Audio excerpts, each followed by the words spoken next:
Alors vous vous dites peut-être, oui, mais il y a des gens qui quittent la foi. Effectivement, en quelque sorte, quand on regarde des textes comme les Actes des Apôtres, on voit qu'il y a des personnes comme Simon le magicien, qui professe la foi, qui reçoit le baptême, et qui pourtant tombe dans l'incrédulité. Non. Simon le magicien crut au Seigneur Jésus, et donc il est sauvé. Okay.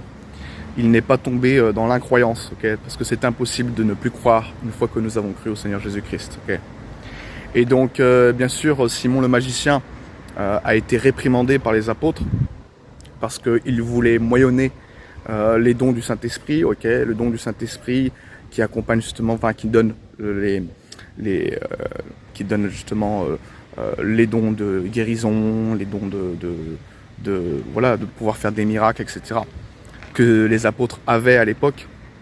Et donc, ils croyaient qu'ils pouvaient recevoir ces dons en le moyennant, okay, par l'argent. Et donc il a simplement été repris par les apôtres, okay, mais il n'a pas perdu son salut, okay, parce que la Bible dit qu'il a cru. Nous le voyons justement dans Acte 8, nous allons lire à partir du verset 9. Il y avait auparavant dans la ville, donc c'est la ville de Samarie, il y avait auparavant dans la ville un homme nommé Simon, qui se donnant pour un personnage important, exerçait la magie et provoquait l'étonnement du peuple de la Samarie. Tous, depuis le plus petit jusqu'au plus grand, l'écoutaient attentivement et disaient « Celui-ci est la puissance de Dieu, celle qui s'appelle la Grande ». Ils l'écoutaient attentivement parce qu'il les avait longtemps étonnés par ses actes de magie.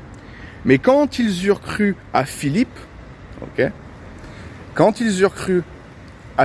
qu'il leur annonçait la bonne nouvelle du royaume de Dieu et du nom de Jésus-Christ, hommes et femmes se firent baptiser.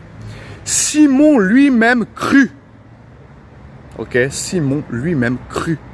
Et après avoir été baptisé, il ne quittait plus Philippe et il voyait avec étonnement les miracles et les grands prodiges qui s'opéraient. Les apôtres qui étaient à Jérusalem, ayant appris que la Samarie avait reçu la parole de Dieu, y envoyèrent Pierre et Jean. Ceux-ci, arrivés chez les Samaritains, prièrent pour eux afin qu'ils reçussent le Saint-Esprit, car il n'était encore descendu sur aucun d'eux, ils avaient seulement été baptisés au nom du Seigneur Jésus. Alors Pierre et Jean leur imposèrent les mains et ils reçurent le Saint-Esprit.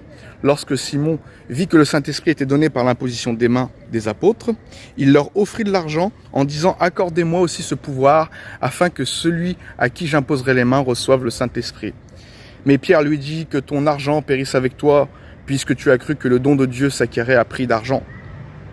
Il n'y a pour toi ni part ni lot dans cette affaire, car ton cœur n'est pas droit devant Dieu. Repens-toi donc de ta méchanceté et prie le Seigneur pour que la pensée de ton cœur soit pardonnée s'il est possible. Car je vois que tu es dans un fioul amer et dans les liens de l'iniquité. » Simon répondit, « Priez vous-même le Seigneur pour moi, afin qu'il ne m'arrive rien de ce que vous avez dit. » Donc on voit Simon, le magicien, se repentir, et reconnaître sa faute. Et parce que voilà, c'était un enchanteur. Et on sait bien que les enchanteurs sont des, ces marabouts qu'on peut se connaître, etc.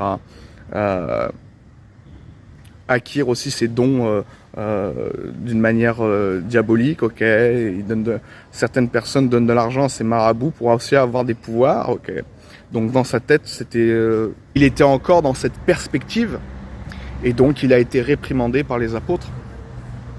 Mais cela ne fait pas de lui un non-sauvé ou une personne qui aurait perdu son salut, Parce que la Bible est très claire, il crut au Seigneur Jésus, C'est écrit dans, justement, au verset 13, Simon lui-même crut, Donc Simon lui-même crut, et donc quand tu as cru, tu as la vie éternelle. Donc voilà, non, Simon le magicien est sauvé, il est au ciel, et il a été réprimandé comme chaque personne sur cette terre, après avoir cru, ont été réprimandés parce que nous ne sommes pas encore convertis, nous n'avons pas converti nos anciennes habitudes, etc., à renouveler son intelligence, on n'a pas encore renouvelé tout ça, ça prend du temps. Et donc voilà, Simon a été corrigé par les apôtres, mais il est sauvé parce qu'il a cru au Seigneur Jésus.